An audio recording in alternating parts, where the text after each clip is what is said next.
Hello everyone, today let's start with a frog. Frog जो होता है ना, इसे हम राना टिग्रीना भी बोलते हैं। फ्रॉग का प्यारा सा नाम है हमारा राना टिग्रीना। फ्रॉग जो होता है ना, इसका फाइलम क्या है? कॉर्डेटा। कॉर्डेटा फाइलम से ही बिलोंग करता है। सब फाइलम है वर्टिब्रेटा। वर्टिब्रेटा सब फाइलम से बिलोंग करता है। डिवीज़न है गैनेथोस्टोमेटा। सुपर क्लास है टेट्रापोडा, क्लास है एम्फीबिया, ऑर्डर है एन्यूरा, फैमिली है रेनिडिया, जीनस है राना और स्पीशीज़ है टिग्रीना। समझ गए? देखो, ये बेसिकली हमने जो हमारा कॉर्डेट था, जो हमारा एनिमल किंगडम था, उसमें पढ़ा था कि कॉर्डेट जो होते हैं वो डिवाइडेड होते हैं फाइलम। कॉर्डेटा तो एक फाइलम है। ये जो कॉर्डेटा फाइलम है ये सब डिवाइडेड होते हैं सब फाइलम में। तो यूरोकॉर्डेटा, सेफेलोकॉर्डेटा एंड वर्टिब्रेटा, ये सब फाइलम होता है। फिर आते हैं हमारी division, kingdom, phylum, class, order, family, genus, species, ये तो पता ही होगा। तो वर्टिब्रेटा की दो हमारे डिवीज़न आ जाते हैं, विच इज़ गैनेथोस्टोमेटा एंड एगैनेथोस्टोमेटा। तो हमारे ये जो फ्रॉग होते हैं वो गैनेथोस्टोमेटा होते हैं, मतलब इनके अंदर जॉ प्रेजेंट होता है। फिर ये गैनेथोस्टोमेटा भी Pisces and Tetrapoda super class में डिवाइडेड होता है, जिसमें से टेट्रापोडा सुपर क्लास के अंदर हमारे फ्रॉग्स आते हैं। पाइसीज जो होती है इनके पास में फिन्स होते हैं एंड टेट्रापोडा के पास में लिम्स होती हैं। पाइसीज ऑस्ट्रिक्थिसिस, कॉन्ट्रैक्थिसिस 2 हो सकती हैं एंड टेट्रापोडा में amphibia, reptile, aves and mammals, ये चारों क्लास आ जाती है। और फ्रॉग कहाँ पे आता है? इस एम्फीबिया में। मतलब फ्रॉग जो है, फ्रॉग हमारा, देखो पूरा मिटा देती हूँ मैं। फ्रॉग जो है वो हमारा आता है एम्फीबिया के अंदर, एम्फीबिया क्लास के अंदर। एम्फीबिया क्लास के अंदर आता है हमारा फ्रॉग। टेट्रापोडा सुपर क्लास के अंदर आता है। गैनेथोस्टोमेटा डिवीज़न में आता है। वर्टिब्रेट वाले सब फाइलम में आता है। कॉर्डेटा वाले फाइलम में आता है और एनिमेलिया वाले किंगडम में आता है। तो kingdom, phylum, class, order, family, genus, species जो हम पढ़ते हैं ना इन लिविंग वर्ल्ड, तो वहाँ से ये चीज़ निकल के आ जाती है। इसके बाद में हम बात करते हैं इंट्रोडक्शन की। तो जो हमारे फ्रॉग्स होते हैं ना, इनका हैबिटेट की अगर मैं बात करूँ, इनके आवास की अगर मैं बात करूँ, तो ये फ्रेश वाटर के अंदर भी पाए जा सकते हैं, लैंड के अंदर भी पाए जा सकते हैं, इसलिए इनको एम्फीऑक्सस इन नेचर बोला जाता है। जैसे आपने पढ़ा होगा इन केमिस्ट्री, एम्फीबोलिक, एम्फोटेरिक, ये तो सुना ही होगा। एम्फोटेरिक में ये जो एम्फो होता है, इसका मतलब होता है डुअल बिहेवियर, कि दो तरीके का बिहेवियर शो करता है। जैसे एम्फोटेरिक केमिकल, एम्फोटेरिक हम बोलते हैं इसको Al2O3 को, क्योंकि वो बेस के साथ में भी रिएक्शन कर पाते हैं, एसिड के साथ में भी रिएक्शन कर पाता है। तो एम्फोटेरिक मतलब दो, राइट। तो यहाँ से एम्फीबियस नेचर का क्या मतलब हो जाएगा? एम्फीबियस नेचर का मतलब हो जाएगा कि वो dual behaviour, dual nature show करता है। वो फ्रेश वाटर में भी रह पाता है और वो लैंड पे भी रह पाता है। अगर मैं इसके हैबिट की बात करूँ तो ये पोइकिलोथर्म्स होते हैं, मतलब कोल्ड ब्लडेड होते हैं। अपने खुद के इंटरनल बॉडी टेम्परेचर को खुद मेंटेन नहीं कर पाते जैसे कि हम कर पाते हैं। हम हमारी इंटरनल बॉडी टेम्परेचर को मेंटेन कर लेते हैं, लेकिन बेचारे हमारे ये जो फ्रॉग हैं ये पोइकिलोथर्म्स होते हैं, कोल्ड ब्लडेड होते हैं, मतलब अपने खुद के इंटरनल बॉडी टेम्परेचर को मेंटेन नहीं कर पाते। लेकिन ये एक स्पेशल चीज़ शो करते हैं विच इज़ कैमोफ्लेज। कैमोफ्लेज क्या होता है? कैमोफ्लेज एक ऐसी एबिलिटी है to change the colour to hide from their enemies से हाइड होने के लिए, एनिमीज़ से बचने के लिए, एनिमीज़ से छुपने के लिए जो एबिलिटी होती है अपने खुद के कलर को चेंज करने की, इसे ही हम बोल देते हैं कैमोफ्लेज। कैमोफ्लेज जो है ये सराउंडिंग मीडियम से होता है। मतलब आपने देखा होगा कि लेट सपोज कोई बार्क है ट्री की और वो ब्राउन कलर की है, उसके ऊपर अगर फ्रॉग बैठा हुआ है, जैसे हाइला ट्री फ्रॉग होता है ना, तो अगर उसके ऊपर फ्रॉग बैठा हुआ है और उसने जो सराउंडिंग वाला कलर है वही खुद का भी कलर कर लिया। लेट सपोज हमारा जो ग्रास है, लेट सपोज ये ग्रास है हमारी, ये ग्रास है, इस कलर की ग्रास है सराउंडिंग में, और जो फ्रॉग है वो क्या करता है, उसके पास में कैमोफ्लेज की एबिलिटी होती है। कैमोफ्लेज की एबिलिटी मतलब जो भी उसके सराउंडिंग का कलर होगा वही वो अपने खुद का भी कलर बना लेगा। यही हमारी एबिलिटी होती है कैमोफ्लेज की।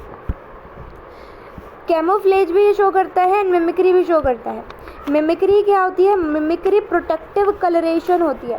कैमोफ्लेज के अंदर तो जो हमारी सराउंडिंग होती है, उस सराउंडिंग से अगर आप अपना कलरेशन सिमिलर कर रहे हो, जो सराउंडिंग का कलर है वही खुद का भी कलर बना ले रहे हो, तो वो है हमारा कैमोफ्लेज। लेकिन अगर आप प्रोटेक्टिव कलरेशन कर रहे हो, मतलब लेट सपोज कोई एक स्नेक है, स्नेक जो है वो हमारा कौन से कलर का है बना है? रेड कलर का या पर्पल कलर का है। तो ये जो हमारा स्नेक है ये पर्पल कलर का है, मान लो ऐसे पर्पल कलर का है। हमारे फ्रॉग को पता है, या मान लो हमारे कोई कीड़ा है या कोई फ्रॉग है, उसको पता है कि अगर मैं इस स्नेक के कलर को खुद में बना लूँगा, मतलब मैं खुद भी इसी कलर का हो जाऊँगा, तो मेरे को जो सराउंडिंग मीडियम है, जो मुझे खाने वाले हैं, वो सोचेगा कि भाई ये तो स्नेक है, कि भाई ये तो स्नेक है, ये तो स्नेक का बच्चा है, उसकी तरह दिख रहा है, ये तो हमको खा जाएगा, तो इसके पास में ही नहीं आएगा। ठीक है, ये स्नेक क्योंकि ये हमको हार्म कर सकता है, फ्रॉग क्या हार्म करेगा, तो ये खुद बचने के लिए इसके तरह कलरेशन कर लेता है। तो ये जो प्रोटेक्टिव कलरेशन होता है इसी को मिमिक्री बोलते हैं। तो मिमिक्री और कैमोफ्लेज में बिल्कुल कंफ्यूजन मत होना, बहुत बच्चे कंफ्यूज होते हैं। कैमोफ्लेज मतलब जो सराउंडिंग मीडियम है उसके जैसा कलरेशन कर लेना खुद का, और मिमिक्री मतलब कि कोई एक दूसरा एनिमल जैसा दिख रहा है वैसे ही खुद को भी बना लेना, दैट इज़ मिमिक्री। इसके बाद में हम बात करते हैं कि इसके पास में एक और एबिलिटी होती है फ्रॉग के पास में, एस्टिवेशन एंड हाइबरनेशन में जाने की। ये तो हम बचपन से पढ़ते हैं। एस्टिवेशन मतलब समर स्लीप एंड हाइबरनेशन मतलब विंटर स्लीप। अब ये फ्रॉग्स क्या करते हैं, अब हमने अभी पढ़ा था कि फ्रॉग्स जो होते हैं वो पाइकिलोथर्म्स होते हैं, कोल्ड ब्लडेड एनिमल्स होते हैं, मतलब ये खुद के बॉडी के टेम्परेचर को मेंटेन नहीं कर पाते। तो होता क्या है ना, ये जो बहुत ज़्यादा कड़कड़ाती धूप पड़ रही हो या फिर थड़थड़ाती ठंड पड़ रही हो, तो दोनों ही केसेस में हमारा जो फ्रॉग है वो सर्वाइव नहीं कर पाता। दैट्स वाई वो गड्ढे खोद के और ज़मीन के अंदर चला जाता है। उस टाइम पे वो कुछ काम नहीं करता, ऐसे एकदम बैठा रहता है, गड्ढा खोद के वहाँ पे बैठा रहता है, क्योंकि होता क्या है, रेस्पिरेशन वगैरह सारा उसका स्किन से ही हो जाता है। तो जो समर्स के अंदर वो जो स्लीप लेता है, समर स्लीप, उसे एस्टिवेशन बोलते हैं, और विंटर में जो स्लीप लेता है उसे हाइबरनेशन बोलते हैं। अब बच्चों को ये याद ही नहीं रहता कि कैसे याद करें कि समर वाला हाइबरनेशन था या एस्टिवेशन था, विंटर वाला क्या था। तो देखो ध्यान से देखना, इसको हटा देती पहले। ट्रिक है हमारी ये याद करने की कि कैसे पता चलेगा कि एस्टिवेशन क्या है और हाइबरनेशन क्या है। समर स्लीप में क्या होता है, विंटर स्लीप में क्या होता है। देखो समर में आ रहा है एस, समर में आ रहा है एस, एस्टिवेशन में भी आ रहा है एस, एस्टिवेशन में भी आ रहा है एस। क्या हाइबरनेशन में कहीं आपको एस दिख रहा है? तो मतलब एस्टिवेशन समर स्लीप को बोलते हैं, हाइबरनेशन विंटर स्लीप को बोलते हैं। आई होप अब हमेशा याद रहेगा।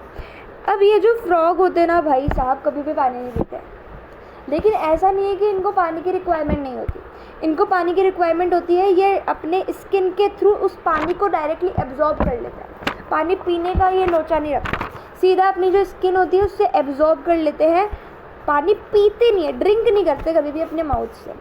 इकोनॉमिक इम्पॉर्टेंस भी है इसका। इकोनॉमिक इम्पॉर्टेंस क्या है? Beneficial to mankind as they eat insects and protect the crops. अब ये जो हमारे फ्रॉग्स होते हैं ना, ये हमारे लिए, मैन काइंड के लिए बहुत ज़्यादा बेनिफिशियल होते हैं। क्यों? क्योंकि ये इंसेक्ट्स को खाते हैं, और इंसेक्ट्स को खाते हैं तो ये हमारी क्रॉप को बचा देते हैं, प्रोटेक्ट कर देते हैं। ये हमारी क्रॉप थी, लेट सपोज ये हमारी क्रॉप थी, लेट सपोज ये हमारी क्रॉप थी, यहाँ पे हरी हरी घास उगा दो, ये हमारी क्रॉप थी खूब सारी, ठीक है, हरी हरी हरी हरी। अब कोई एक इंसेक्ट आया, बोला मैं तो इसको खाऊंगा, मैं तो इन क्रॉप को खाऊंगा। फिर आया हमारा फ्रॉग, ये जो फ्रॉग है इसने क्या किया, इस इंसेक्ट्स को खा लिया। अब जैसे ही इस फ्रॉग ने इंसेक्ट्स को खाया, बेचारी हमारी जो क्रॉप्स थी वो बच गई।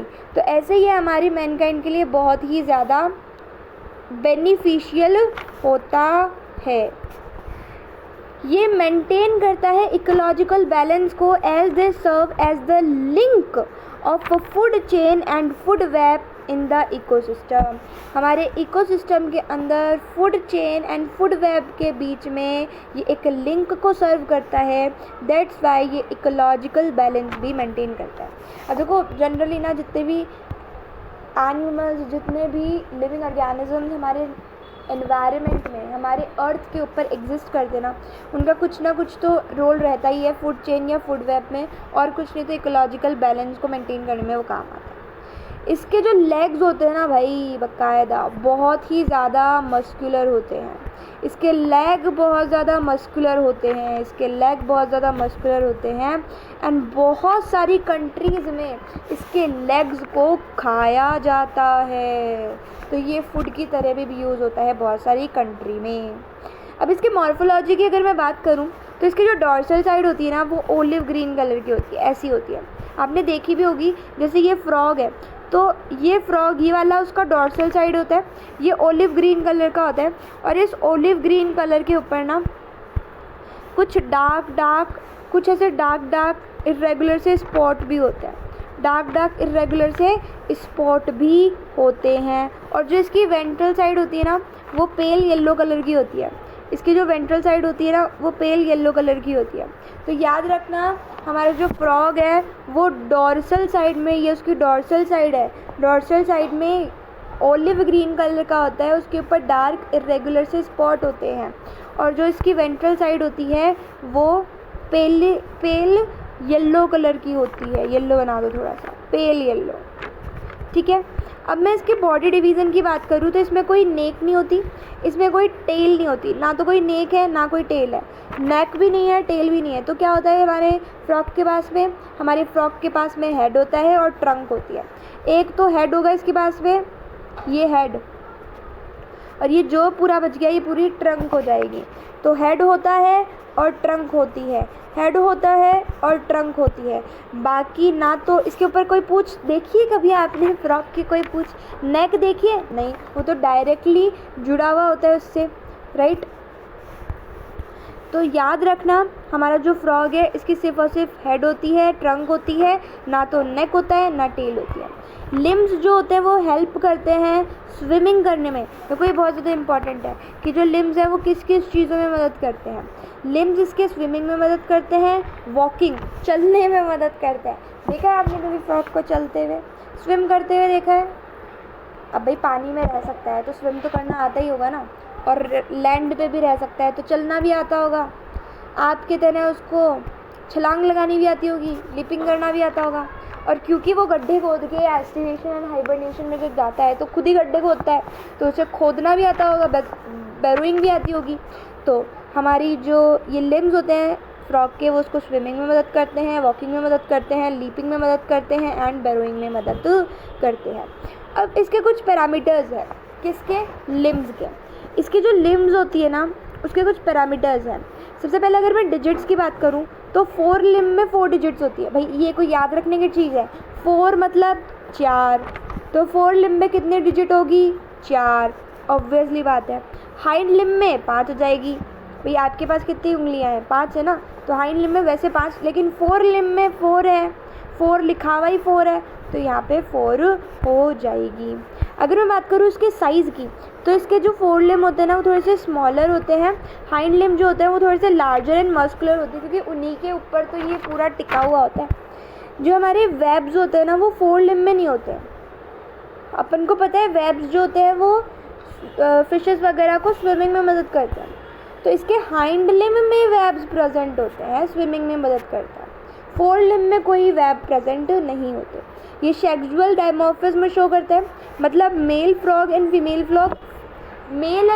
फ्रॉग अलग अलग होंगे। अब अगली बार जब भी आपको फ्रॉग दिखे ना, ये कुछ पैरामीटर्स से आप चेक करना कि ये जो फ्रॉग हमारे सामने आया है ये मेल है या फीमेल है, ठीक है। क्या क्या चीज़ें हैं? सबसे पहले उसके कॉपुलेटरी पैड चेक करना कि क्या, सबसे पहले आप फ्रॉग को अपने हाथ में लेना, ठीक है, उसको पकड़ के रखना, वो बहुत स्लिपरी होता है तो वो म्यूकस की वजह से वो आपके हाथों से फिसल के चला जाएगा। तो उसको पकड़ के रखना अच्छे से, ठीक है। फिर देखना अच्छे से उसको हाथ में लेके कि क्या उसके 4 लिम्ब के फर्स्ट डिजिट में एफ देखना 4 लिम्ब के फर्स्ट डिजिट में क्या आपको कोई कॉपुलेटरी पैड दिख रहे हैं। अगर दिख रहे हैं तो वो मेल है, अगर दिख रहे हैं तो वो मेल है, अगर नहीं दिख रहे हैं तो वो फीमेल है बेचारी। और वोकल सेक्स तो आप देख नहीं पाओगे। आपने अगर कभी देखा हो कि फ्रॉग आवाज़ कर रहे होता है टर टर टर टर टर टर टर, वो जो फ्रॉग आवाज़ करते हैं ना वो ये मेल होता है, क्योंकि सिर्फ मेल के पास में वोकल सेक्स होती है जो कि उनके साउंड के एम्प्लीफिकेशन में हेल्प करता है, उनके साउंड के एम्प्लीफिकेशन में मदद करता है, जो कि फ़ीमेल में एब्सेंट होती है। तो क्या वो साउंड नहीं बना पाते? कर पाती होंगी, लेकिन मतलब वोकल सेक्स जो होते हैं वो सिर्फ मेल में ही प्रेजेंट होता है, जो कि हमारी जो साउंड्स होती है ना उसके एम्प्लीफिकेशन में मदद करता है। एक और चीज़ याद रखना, जो कॉपुलेटरी पैड है ना, कॉपुलरी पैड, इस कॉपुलरी पैड को न्यूप्चुअल पैड भी बोला जाता है। इस कॉपुलरी पैड को न्यूप्चुअल पैड भी बोला जाता है। देखो ये रहा न्यूप्चुअल पैड, कॉपुलरी पैड को ही बोलते हैं। अब चलते हैं हम डाइजेस्टिव सिस्टम के ऊपर। डाइजेस्टिव सिस्टम 2 तरीके की होती है, alimentary canal and digestive glands.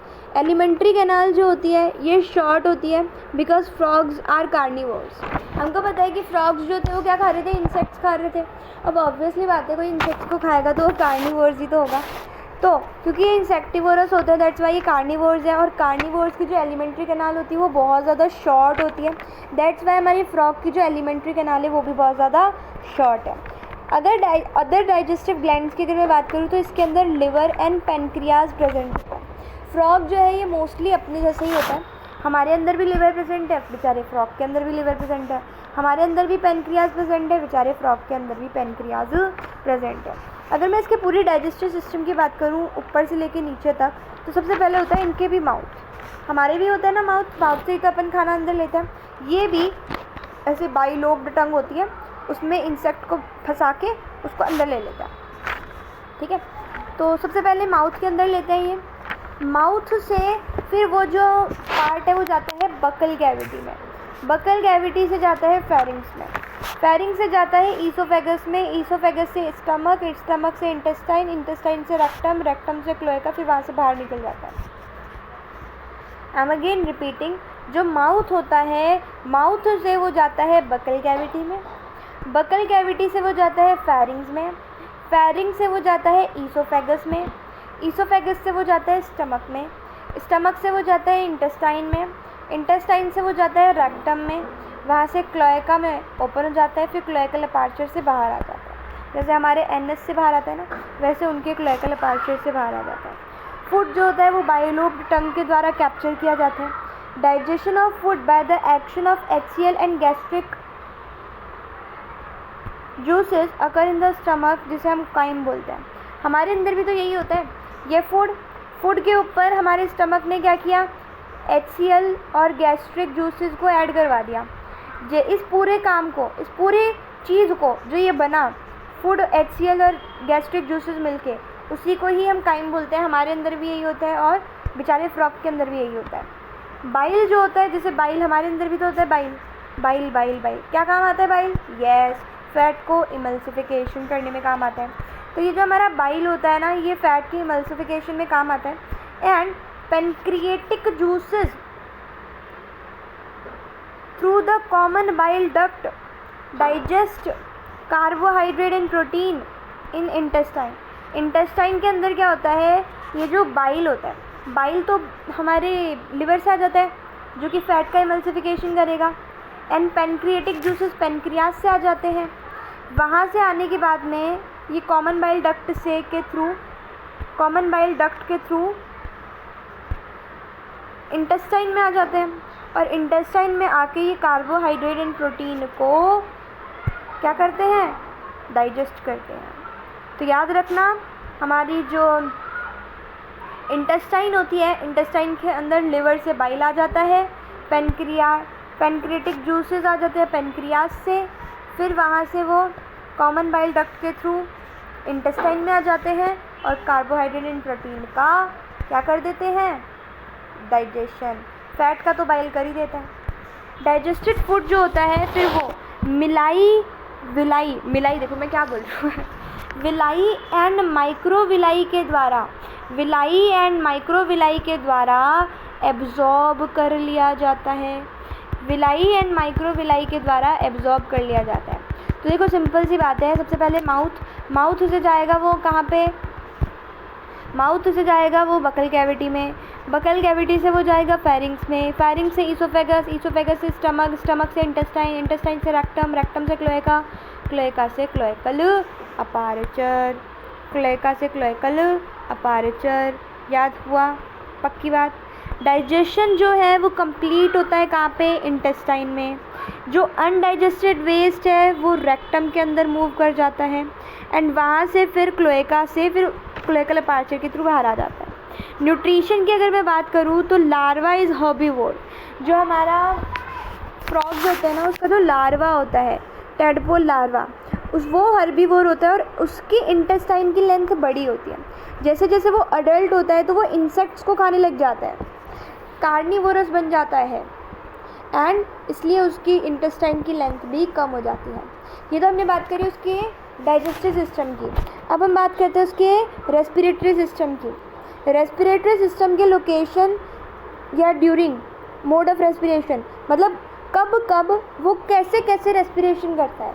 जब वो पानी के अंदर होता है, जब वो हाइबरनेशन में होता है या फिर जब वो एस्टिवेशन में होता है तो वो क्यूटेनियस रेस्पिरेशन अपनी स्किन के थ्रू रेस्पिरेशन करता है। चाहे वो वाटर में हो, चाहे वो हाइबरनेशन में हो, चाहे वो एस्टिवेशन में हो, चाहे वो समर स्लीप में हो, चाहे वो विंटर स्लीप में हो, चाहे वो पानी के अंदर हो, वो कैसा रेस्पिरेशन शो करेगा, क्यूटेनियस रेस्पिरेशन, जो कि हाईली वेस्कुलराइज्ड होता है। हाईली वेस्कुलराइज्ड होने की वजह से स्किन के थ्रू ही हमारा हो जाता है रेस्पिरेशन। ऐसे टाइप के रेस्पिरेशन को क्या बोल देते हैं, क्यूटेनियस रेस्पिरेशन। लैंड के ऊपर अगर मैं बात करूं, लैंड के ऊपर क्यूटेनियस भी हो सकता है, बकल कैविटी के थ्रू भी हो सकता है एंड पल्मोनरी भी हो सकता है। डिपेंड करेगा हमारे फ्रॉग के मूड स्विंग्स पे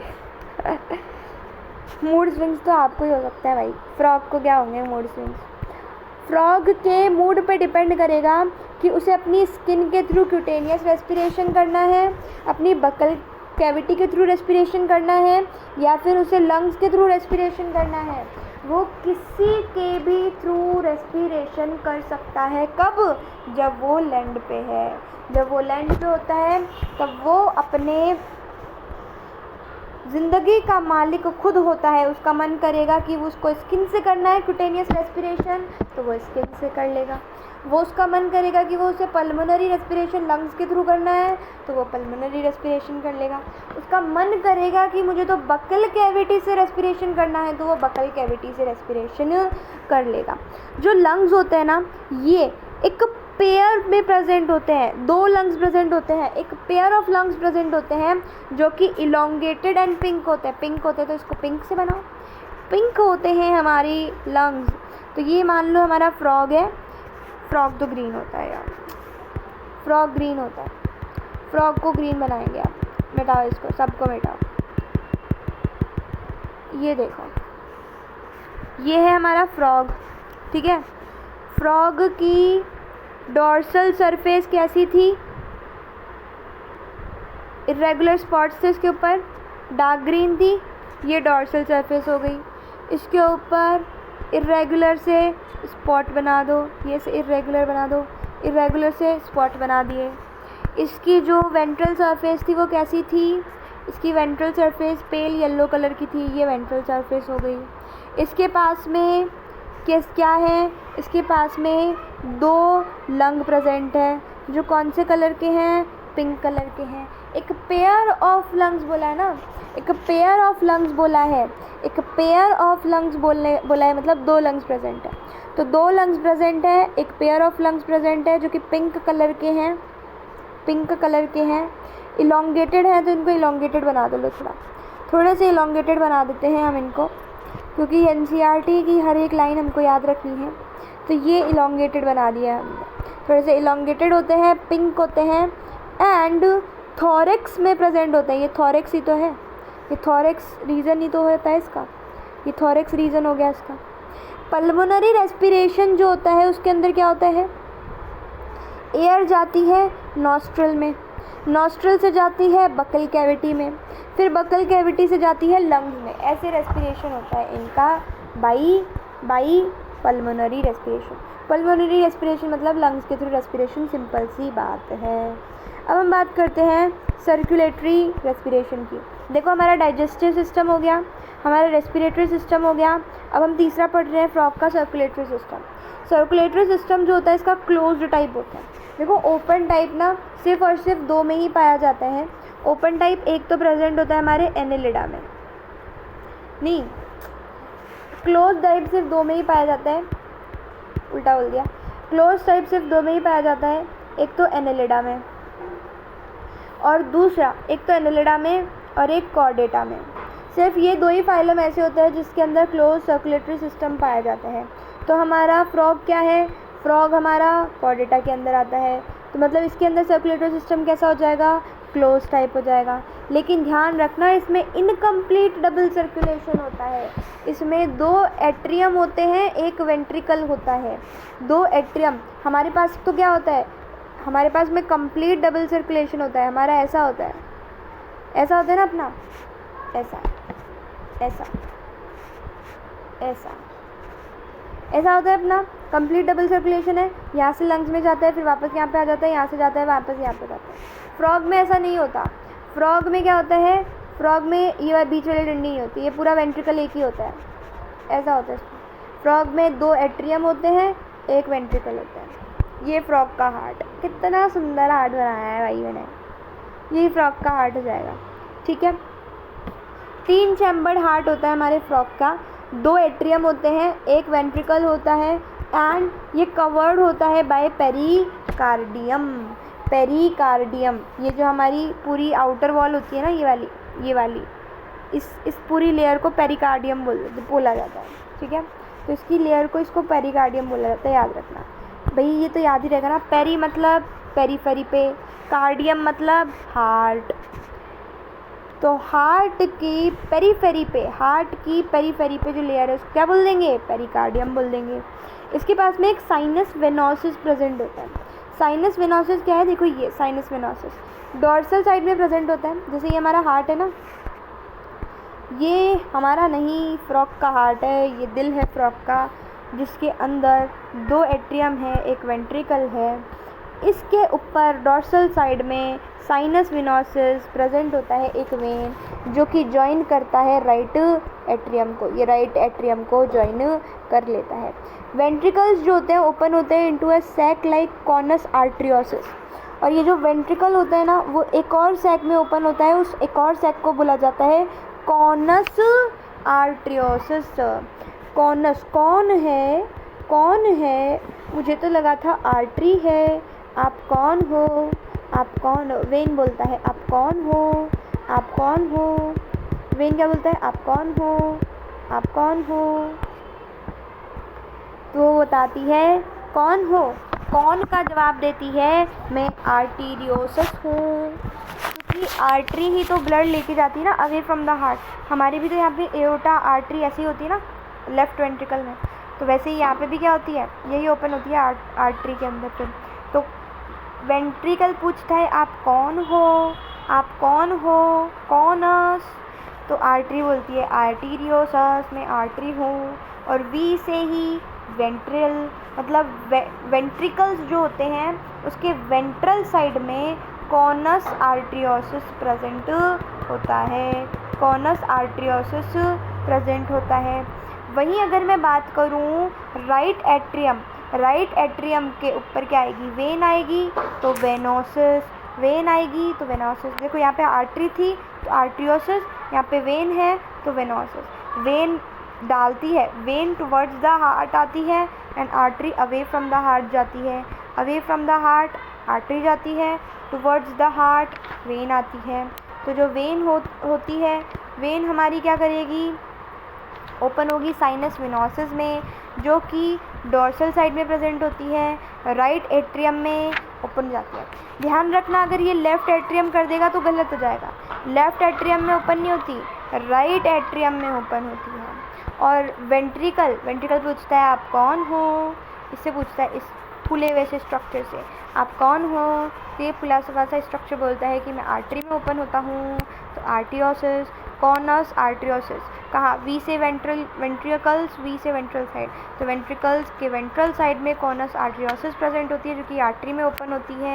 और राइट एट्रियम के ऊपर साइनस वेनोसिस, वेन जो है वो ड्रेन आउट करती है इसके अंदर, साइनस वेनोसिस, साइनस वेनोसिस। पहले हम साइन पढ़ते हैं फिर कॉस पढ़ते हैं, तो पहले साइनस फिर कॉनस, ठीक है, पहले साइनस फिर कॉनस। अब हम बात करते हैं ब्लड की। देखो हमारे अंदर कैसी है आरबीसी होती है, हमारे अंदर आरबीसी होती है क्या, हाँ होती है। कैसी होती है, ई न्यूक्लिएटेड। हमारी आरबीसी के अंदर क्या न्यूक्लियस होता है, नहीं। फिर मैं यहाँ पे न्यूक्लियस क्यों बना रही हूँ, क्योंकि फ्रॉग की आरबीसी न्यूक्लिएटेड होती है। ये कुछ डिफरेंसेस है जो आपको याद रखने, इस डिफरेंसेस पे ही वो क्वेश्चन पूछेगा, बाकी तो उसको पता है, बच्चों को याद रहता है। तो ब्लड जो होता है हमारे फ्रॉग का, उसके अंदर जो आरबीसी होती है वो कैसी होती है, न्यूक्लिएटेड होती है, न्यूक्लियस प्रेजेंट होता है। मतलब हम बोल सकते हैं कि न्यूक्लिएटेड एरिथ्रोसाइट होता है जो कि हीमोग्लोबिन को भी कंटेन करता है, हीमोग्लोबिन को भी नहीं छोड़ा। डब्ल्यूबीसी भी होती है इसके अंदर, भाई आरबीसी होने पे इसको चैन नहीं पड़ा, डब्ल्यूबीसी रख, अरे भाई सब प्लेटलेट भी होती है, थ्रोम्बोसाइट भी होता है। मतलब जो हमारी ब्लड होता है ना फ्रॉग का, उसमें आरबीसी भी है, डब्ल्यूबीसी भी है, प्लेटलेट भी है। अब ये तो पता ही होगा, आरबीसी को एरिथ्रोसाइट भी बोलते हैं, डब्ल्यूबीसी को ल्यूकोसाइट भी बोलते हैं और प्लेटलेट को थ्रोम्बोसाइट भी बोलते हैं। नहीं पता तो मैंने बता दिया, हमारे अंदर भी होता है। हमारे अंदर भी लिम्फेटिक सिस्टम होता है, फ्रॉग के अंदर भी लिम्फेटिक सिस्टम होता है। लिम्फेटिक सिस्टम में लिम्फ आते हैं। लिम्फ जो होता है ना वो आरबीसी एंड प्रोटीन को लैक करता है, कुछ प्रोटीन एंड आरबीसी को लैक करता है। बाकी जो भी हमारे ब्लड का कंपोनेंट होते हैं, पूरा का पूरा ब्लड में जो कुछ भी होता है ना, डब्ल्यूबीसी, प्लेटलेट, जो कुछ भी होगा वो सब, उस सब को लिम्फ में डाल दो। बस दो चीज़ें छोड़ देना, कुछ प्रोटीन और आरबीसी। ध्यान रखना कुछ प्रोटीन लिखा है एनसीईआरटी में, मतलब लार्ज साइज़ के प्रोटीन नहीं होते, स्मॉल साइज़ के प्रोटीन तो हमारी लिम्फ में प्रेजेंट होते हैं। अगर क्वेश्चन आ गया स्टेटमेंट बेस्ड कि all type of proteins are absent, all type of protein are absent in frogs lymph, frogs के लिम्फ में all type of RBC are absent, अगर ऐसा क्वेश्चन आ गया स्टेटमेंट गलत हो जाएगा, क्योंकि सिर्फ लार्ज साइज़ के प्रोटीन नहीं होते हैं, स्मॉल साइज़ के प्रोटीन तो प्रेजेंट होते हैं। लिम्फेटिक वेसल्स भी होती है, लिम्फेटिक नोड्स भी होती है। तो हमने देखो कितनी सारी चीज़ें कर ली, हमने रेस्पिरेटरी सिस्टम कर लिया, हमने सर्कुलेटरी सिस्टम कर लिया, हमने डाइजेस्टिव सिस्टम कर लिया। अब हम करने वाले हैं एक्सक्रीटरी सिस्टम। ये जो सारा हमने पूरा बनाया है, डाइजेशन वगैरह किया, अब जो बचा कुचा माल है उसका एक्सक्रीशन कैसे करेंगे। तो एक्सक्रीशन के लिए जैसे हमारे पास में किडनी होती है, वैसे इनके पास में भी एक छोटी सी लाल कलर की एक बीन जैसी छोटी सी एकदम, राजमा खाया है आपने कभी, राजमा ऐसे होता है ना, किडनी राजमा बीन शेप, तो इनकी किडनी भी ऐसी छोटी सी होती है, लाल होती है और कैसी होती है, बीन लाइक होती है। Each side of vertebral column, जो वर्टिब्रल कॉलम होती है ना इनकी, उनके दोनों साइड में एक एक किडनी प्रेजेंट होती है। अच्छी नहीं बनी यार, ये वर्टिब्रल कॉलम, इसके साइड में भी एक और इसके साइड में ये एक, लाल कलर की होती है छोटी सी बीन जैसी, और जो वर्टिब्रल कॉलम होती है उसके दोनों साइड में प्रेजेंट होती है। ये तो हमारी किडनी हो गई, ये हो गई हमारी वर्टिब्रल कॉलम। किडनी जो होती है वो ओपन होती है फिर यूरेटर में, यूरेटर ओपन होता है क्लोएका में, सारी चीज़ें इसमें क्लोएका में ही ओपन होती है। रिप्रोडक्टिव वाला आगे पढ़ेंगे, वो भी क्लोएका में ही ओपन होता है। रिप्रोडक्टिव हो, किडनी हो, मतलब एक्सक्रीटरी हो, चाहे डाइजेस्टिव कुछ भी हो, क्लोएका में ओपन हो जाएगा सब कुछ। फिर वहाँ से क्लोएका से वो जाएगा यूरिनरी ब्लैडर में, जाके स्टोर हो जाएगा। क्या, यही जो आपको निकालना है मूल मूत्र, वहाँ से एक्सक्रीशन जो आप करोगे, वहाँ से फिर वो वापस जाएगा क्लोएका में, वहाँ से क्लोएकल अपर्चर के थ्रू बाहर आ जाएगा। हर चीज़ क्लोएका में ही ओपन हो जाती है।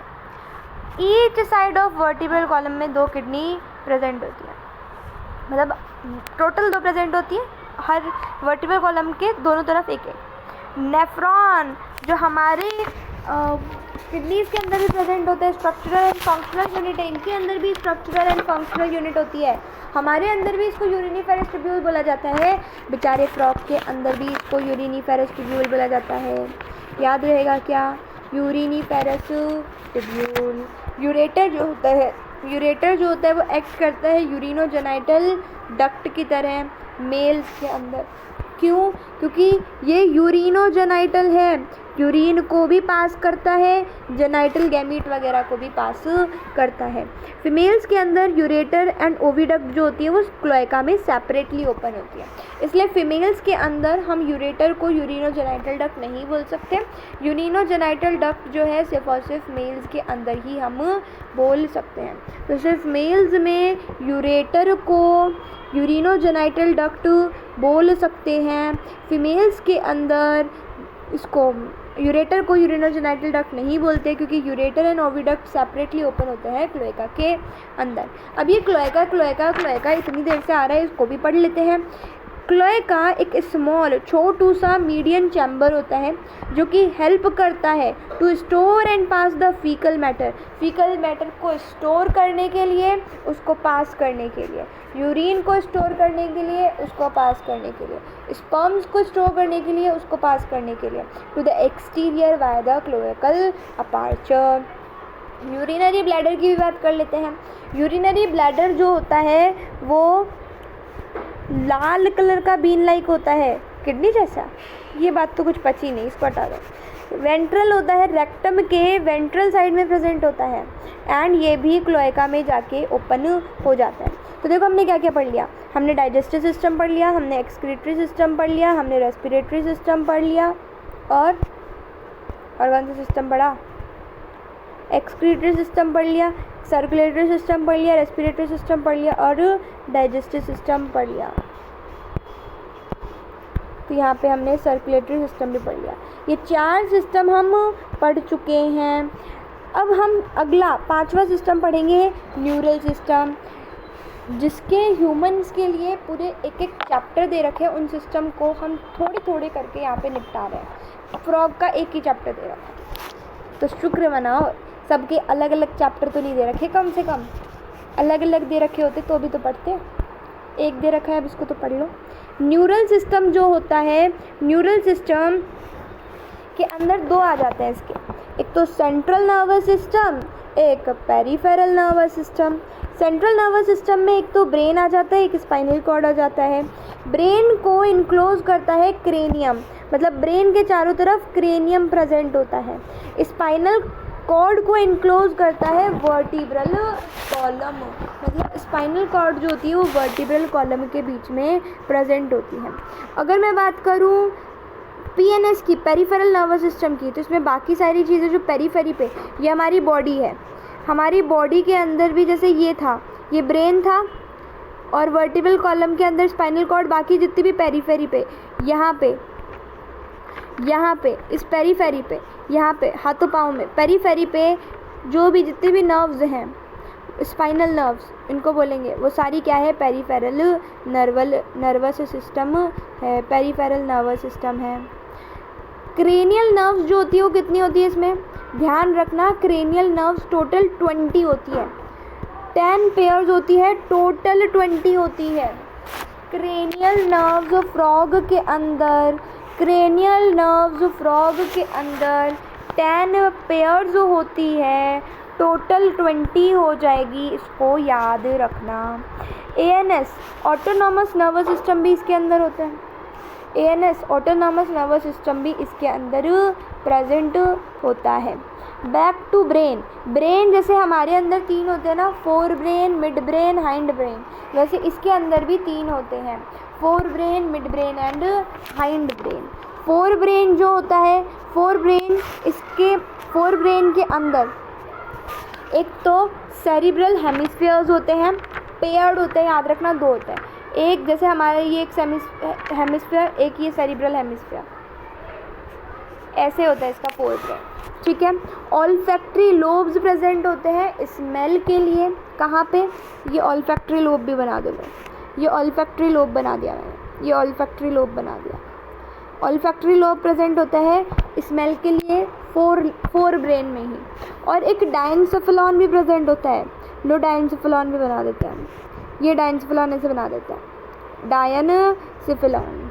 लेकिन ये अनपेयर्ड होता है, एक ही होता है। अनपेयर्ड डायनसेफेलॉन इसके अंदर प्रेजेंट होता है। तो फोर ब्रेन के अंदर तीन चीज़ें आ जाती है, फोर ब्रेन के अंदर तीन चीज़ें आ जाती है। कौन कौन सी? ये हमारा पूरा फोर ब्रेन हो जाएगा। फोर ब्रेन के अंदर तीन चीज़ें आ जाती है, कौन कौन सी? एक तो हमारे ये सेरिब्रल हेमिस्फीयर जो कि पेयर्ड होते हैं, दो हो जाएंगे। एक ये हमारा डायनसेफेलॉन, एक ये हमारी ऑल्फैक्टरी लोब हो जाएगी। मिड ब्रेन की अगर मैं बात करूं, मिड ब्रेन की अगर मैं बात करूं तो मिड ब्रेन के अंदर ऑप्टिक लोब प्रेजेंट होते हैं, पेयर्ड होते हैं कॉर्पोरा बाइजेमिनी इनको हम बोला जाता है। कॉर्पोरा, जैसे हमारे अंदर कॉर्पोरा क्वाड्रिगेमिनी बोलते हैं ना, क्योंकि चार होते हैं, चार होते हैं हमारे अंदर, इसलिए हम कॉर्पोरा क्वाड्रिजेमिना बोलते हैं। इनके अंदर दो ही होते हैं तो इनको कॉर्पोरा बाइजेमिना बोलते हैं। तो ये कुछ इंपॉर्टेंट पॉइंट तो याद ही रखना। हाइंड लिम्स की, हाइंड ब्रेन की अगर मैं बात करूं तो हाइंड ब्रेन के अंदर सेरिबेलम होता है, मेडुला ऑब्लोंगेटा होता है, पॉन्स इनके अंदर नहीं होता, पॉन्स इनके अंदर नहीं होता। तो सेरिबेलम प्रेजेंट होता है, मेडुला ऑब्लोंगेटा प्रेजेंट होता है, जो कि पास करता है, मेडुला ऑब्लोंगेटा पास करता है through the foramen magnum and continues into the spinal cord, continue हो जाता है स्पाइनल कॉर्ड में। आई एम अगेन रिपीटिंग, ये जो हमारा फोर ब्रेन होता है, फोर ब्रेन जो होता है, फोर ब्रेन जो होता है, फोर ब्रेन के अंदर आ जाते हैं हमारे सेरिब्रल हेमिस्फीयर, पेयर्ड होते हैं, अनपेयर्ड डायनसेफेलॉन और एक ऑल्फैक्टरी लोब जो कि स्मेल के लिए होता है। मिड ब्रेन के अंदर आ जाते हैं हमारे ऑप्टिक लोब्स जो कि पेयर्ड होते हैं, दो होते हैं, कॉर्पोरा बाइजेमिना इनको बोला जाता है, क्वाड्रिजेमिना तो हमारे अंदर होते हैं, चार हमारे अंदर होते हैं, इनके अंदर तो दो ही होते हैं। हाइंड ब्रेन के अंदर पीछे की तरफ, हाइंड ब्रेन के अंदर हमारे एक तो प्रेजेंट होता है सेरिबेलम और एक मेडुला ऑब्लोंगेटा। पोन्स हमारे अंदर होता है, इनके अंदर नहीं होता। मेडुला ऑब्लोंगेटा पास करता है through the foramen magnum and continue कर जाता है इनटू स्पाइनल कॉर्ड। अब बात करते हैं सेंस ऑर्गन्स की।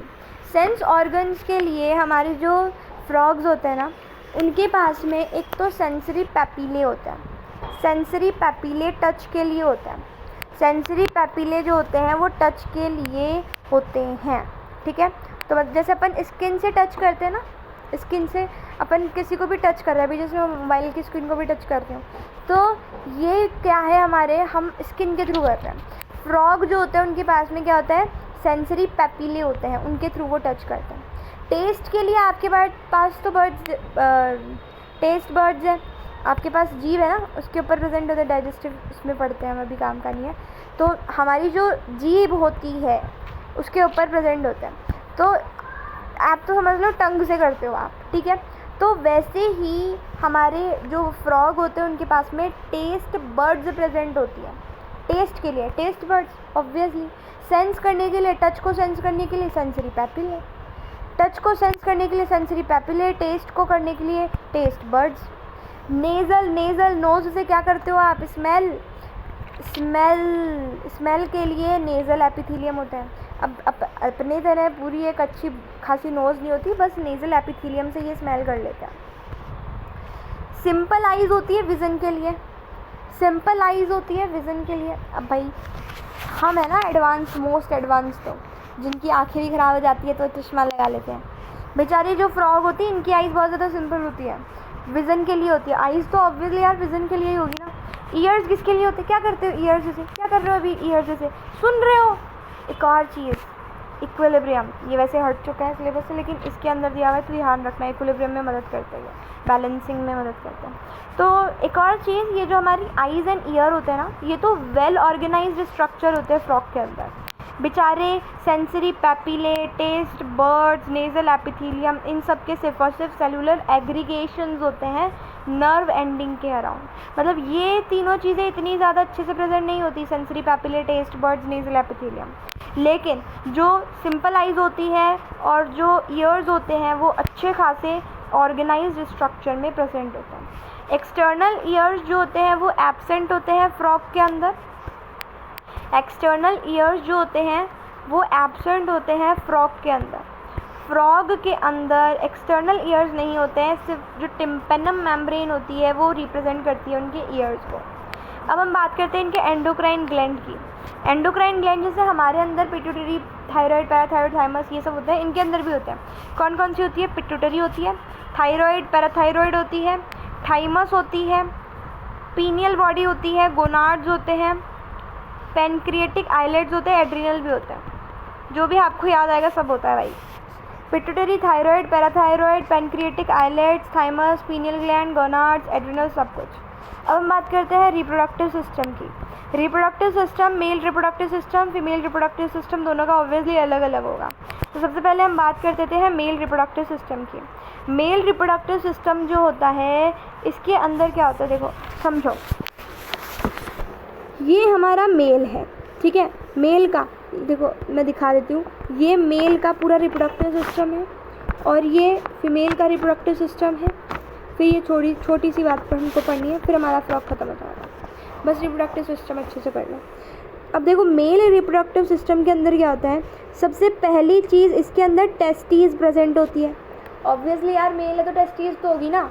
टेस्टीज जो होती है वो एक पेयर होती है, येल्लोइश होती है भाई, येल्लोइश टेस्टीज। तो येल्लो बना देते हैं, फिर इसको येल्लो बनाना पड़ेगा फिर इसको। तो ये हमने बना दिया टेस्टीज को येल्लोइश बना दो इसको, ये टेस्टीज येल्लो बन गए, ठीक है।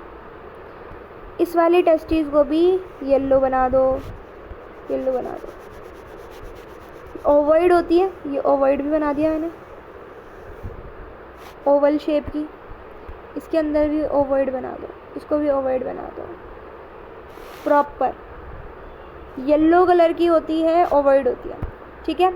तो फ्रॉग की जो टेस्टीज होती है वो कैसी होती है, एक पेयर है, दो प्रेजेंट है, ओवल शेप की है, येलो कलर की है। बताओ कुछ याद करने की ज़रूरत पड़ी नहीं, दिख रही है ना येलो।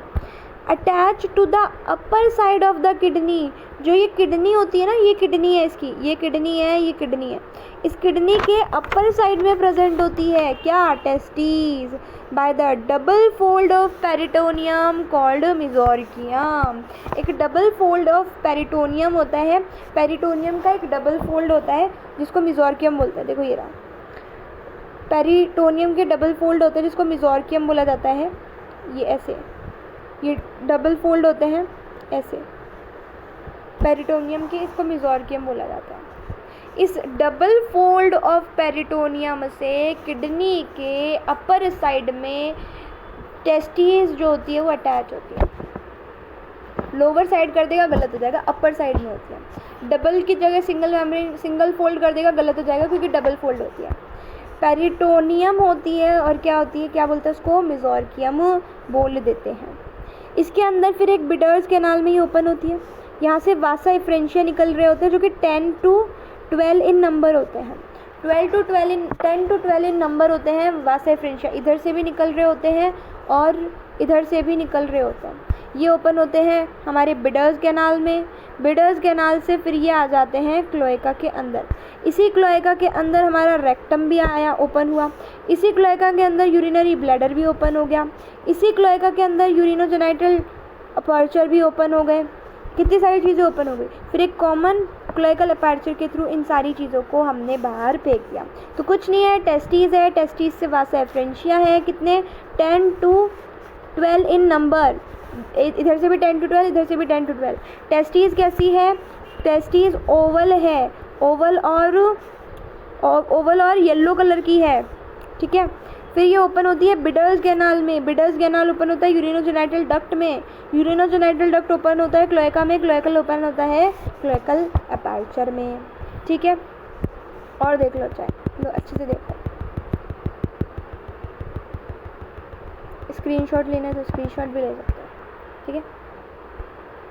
तो ये है हमारा पूरा का पूरा mail reproductive system. Male reproductive system के अंदर सबसे पहले टेस्टीज। देखो टेस्टीज जो है वो 1 पेयर है, येलोइश है, ओवल शेप है, ये येलोइश बना दिया, ठीक है।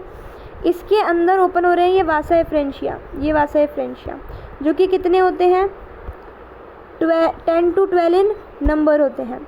ये ओपन हो जाती है किसमें, किडनीज़ में। किडनीज़ के ऊपर वाली अपर पार्ट के ऊपर ये प्रेजेंट होते हैं और ये डबल लेयर, पेरिटोनियम की डबल लेयर बोलते हैं इसको, मेसोकियम, डबल फोल्ड होती है पेरिटोनियम की, उससे मिलके बने हुए होता है। फिर आ जाती है बिडर्स कैनाल। बिडर कैनाल से वो ओपन हो जाती है यूरिनरी ब्लैडर में, यहाँ से क्लोएका के अंदर आ जाती है, रेक्टम भी आ जा गया, यूरिनरी ब्लैडर भी आ गया, यहाँ से क्लोएका, फिर क्लोएकल अपर्चर से बाहर चला जाता है। और क्योंकि ये जो यूरेटर है इनका, यूरेटर में आ जाता है यार, मैंने यूरिनोजोलाइटल डक्ट क्यों लिखा है, यूरेटर लिख लो यहाँ पे, ठीक है। तो ये जो हमारा क्लोएकल अपर्चर है फिर वहाँ से बाहर आ जाता है। तो ये जो यूरेटर होता है इसको मेल के अंदर यूरिनोजोलाइटल डक्ट बोला जाता है, क्योंकि ये हमारे यूरिन को भी कैरी करता है और जो टेस्टीज होती है वहाँ से मेल गैमेट को भी कैरी करता है। फीमेल के अंदर देखो ये थोड़ा डिफरेंट होता है, कैसा होता है इसको समझो। फीमेल के अंदर ऐसी किडनीज़ है, ये किडनीज़ है, ये यूरेटर को सेपरेटली ओपन हो रहे क्लोएका में, ये सेपरेटली ओपन हो रहे क्लोएका में, ठीक है। इस किडनीज़ के ऊपर फैट बॉडी प्रेजेंट है। अब हमारी फीमेल बोलती है कि चलो आपने मेल के अंदर तो किडनीज़ के ऊपर टेस्टीज रख दी ओवल शेप, मेरी किडनी के ऊपर भी तो कुछ रखो। तो इसकी किडनी के ऊपर कुछ फैट बॉडीज़ रख दी जाती है, ठीक है। ओवरीज जो होती है वो तो सेपरेटली ओविडक्ट के थ्रू, जैसे अपनी फेलोपियन ट्यूब होती है ना, तो वैसा ओविडक्ट के थ्रू सेपरेटली क्लोएका में ओपन हो जाती है। हाँ, ओवरीज अटैच ज़रूर होती है, ओवरीज अटैच ज़रूर होती है किडनी से। देखो ये रही, ये ओवरी है, ये ओवरी है, देखो ये ओवरी है जो कि किडनी से अटैच है, ये किडनी और ये ओवरी है, देखो यहाँ से अटैच हो गया। यहाँ से एग बनता है, इस ओविडक्ट में जाता है, ओविडक्ट से फिर यहाँ पे क्लोएका में ऊपर हो जाता है। मतलब है सेपरेट, मतलब किडनी से एसोसिएटेड है वो, लेकिन सेपरेटली वो ओविडक्ट सेपरेटली ओपन हो रहा है, यूरेटर सेपरेटली ओपन हो रहा है क्लोएका के अंदर। ये डिफरेंस होता है फीमेल एंड मेल के अंदर। और बिडर्स कैनाल फीमेल में नहीं है, देखो दिख रही है कहीं आपको बिडर्स कैनाल, नहीं, तो फीमेल में बिडर्स कैनाल नहीं होती, याद रखना। और जो ये ऊपर वाला पार्ट होता है ना ओविडक्ट का, ये फनल शेप होता है, फनल शेप स्ट्रक्चर का होता है। अगर मैं रूट ऑफ ओवा की बात करूँ तो ओवरीज से बॉडी कैविटी में जाता है, बॉडी कैविटी से ओविडक्ट, ओविडक्ट से क्लोएका, क्लोएका से क्लोएकल अपर्चर। अब कुछ कॉमन सी चीज़ें हैं, बेसिक सी चीज़ें हैं जो आपको पता होनी चाहिए, मैं बता देती हूँ कि ओवीपेरस होता है ये। ओवीपेरस मतलब देखो जो एनिमल्स होते हैं ना वो 2 तरीके के होते हैं, एक ओवीपेरस, एक वीवीपेरस। वीवीपेरस वो जो कि डायरेक्टली यंग वन को बर्थ देते हैं, और ओवीपेरस वो जो कि एग ले करते हैं। जैसे हम हैं तो हम डायरेक्टली यंग वन को बर्थ देते हैं, तो ह्यूमंस आर वीवीपेरस। लेकिन ओवीपेरस जो एग को ले करते हैं, जैसे बर्ड्स वगैरह, तो हमारा फ्रॉग भी क्या है, ओवीपेरस है, मतलब ये एग को ले करता है, ठीक है। मैच्योर फीमेल जो होती है वो 25,000 से 3,000 ओवा को एट अ टाइम ले कर सकती है। Can you imagine, this is a huge number यार। 25,000 से 3,000, can you imagine, just a huge number, just a huge number. 25,000 से 3,000, 2,500, 2,500 सॉरी यार, 2,500 से 3,000 इतने ओवा को एट अ टाइम जो हमारी मैच्योर फीमेल होती है वो ले कर देती है। फर्टिलाइजेशन की अगर मैं बात करूँ तो इसका जो फर्टिलाइजेशन है वो एक्सटर्नल होती है, वाटर के अंदर टेक प्लेस होती है। डेवलपमेंट इसका इनडायरेक्ट होता है। देखो डेवलपमेंट 2 तरीके का होता है, डायरेक्ट एंड इनडायरेक्ट। अगर आपकी लाइफ की स्टेजेस में कभी भी लार्वा बन रहा है, लार्वल स्टेज आ रही है, तो आपका डेवलपमेंट हो जाएगा इनडायरेक्ट। लेकिन जैसे हम है, क्या हमारे अंदर कभी लार्वा बनता है? नहीं। तो हमारा डायरेक्ट डेवलपमेंट होता है। तो अगर आपका लार्वल स्टेजेस आ रही है आपके डेवलपमेंट में, तो इसको हम इनडायरेक्ट डेवलपमेंट बोलते हैं। जैसे फ्रॉग की जो लार्वल स्टेज होती है उसको टेडपोल बोलते हैं। टेडपोल लार्वा नाम तो सुना ही होगा, जो कि फिर मेटामॉर्फोसिस करके अडल्ट बनाता है। तो tadpole undergoes metamorphosis to form adults, ठीक है। पहले फर्टिलाइज जो एग होता है ना, एग देखो ऐसा होता है, सिंपल सी बात है। ये जो हमारी फ्रॉग था, फ्रॉग ने 25,000 से 3,000 ओवा को रिलीज़ किया एट ए टाइम। अब ज़रूरी नहीं है ना वो इतने सारी क्यों करती है, क्योंकि बहुत कम चांसेस होते हैं ओवा का स्पर्म के साथ में फ्यूज़न हो जाए और फर्टिलाइजेशन हो के ज़ाइगोट बन जाए। दैट्स वाई ये हाई अमाउंट में ये बनाती है ओवा, ताकि कुछ तो चांसेस बचे कि फर्टिलाइजेशन हो जाए। जैसे स्पर्म्स भी कितने मिलियंस में आते हैं ना यार, कैसी बात कर रहे हो। तो ये जो एग जैसे ही फर्टिलाइज हो जाता है तो ये बनाता है लार्वा। लार्वा की फिर मेटामॉर्फोसिस हो जाती है और अडल्ट बन जाता है। Croaking, the sound made by the male frog during the breeding season is called the croaking. It is called for mating. Croaking जो है ये एक साउंड है जो कि ब्रीडिंग सीजन में मेल के द्वारा, ऐसे आपने ऐसे आवाज़ लगाते हुए सुना है फ्रॉग को। फ्रॉग जो होता है वो मेल फ्रॉग जो होता है वो फीमेल फ्रॉग को आवाज़ लगाता है मेटिंग के लिए। और यहीं पे ख़त्म होता है हमारा पूरा का पूरा frog. That's all for frog. Thank you.